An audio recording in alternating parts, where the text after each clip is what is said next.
let's make pancake for my kids for breakfast. And so I'm just gonna be putting it in here, just like this.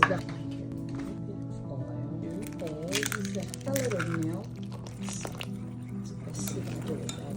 I don't measure it. Just to mix it together. So you see how thick? No, it's like to cook.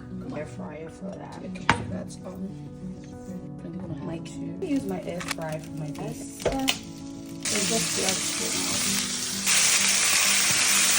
just like thickness and just gonna cover it. And the first one, see how big this is. Ooh. With a snowman. First one, this looks good. Chicken. My daughter. I know. This is what the kids are having. Perfect for morning TikTok. For his tea.